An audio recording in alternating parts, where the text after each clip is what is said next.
Olomoucká Sigma má momentálně nejužitečnějšího hráče v osobě Tomáše Kazára, kterému stejně jako celému týmu start sezóny vyšel a jeho 2 podzimní branky znamenaly ve výsledku dohromady 4 body. Jablonec však také na Andrově stadionu dokázal, že má skvělé úvody zápasu.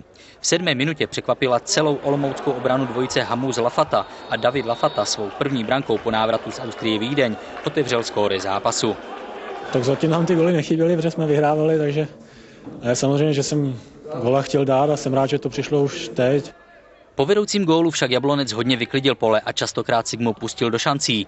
Jako první se Michala Špita pokusil překvapit Meliňo, byl z toho roh. Ve 22. minutě našel Heidenreich za jabloneckou obranou Škerleho a Michal Špit výborným zákrokem zachraňoval opět na roh. V dalším průběhu Sigma svůj tlak zvyšovala, ale do poločasu si víc než neškodné střely Meliňa ze 24. a Hořavy z 26. minuty nevytvořila. 36. minuta přinesla příležitost pro Jablonec. Petr Drobiš však Tomáši Michálkovi skórovat nedovolil a udržel stav 0-1. Do druhé půle nastoupili domácí mnohem důrazněji a hned s jejím začátkem začali tlačit.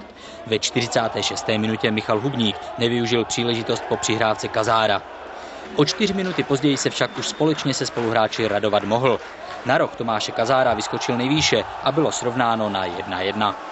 Jsem rád, že mi to tam padlo a prostě jenom škoda, že mi nepadly prostě třeba 3 góly před domácím publikem. V 59. minutě se do poslední zápasové šance Jablonce dostal Lafata, který hlavou jen těsně minul tyč Drobišovy branky. Olomoucká Sigma byla v zápase viditelně lepší a Jablonec přehrávala.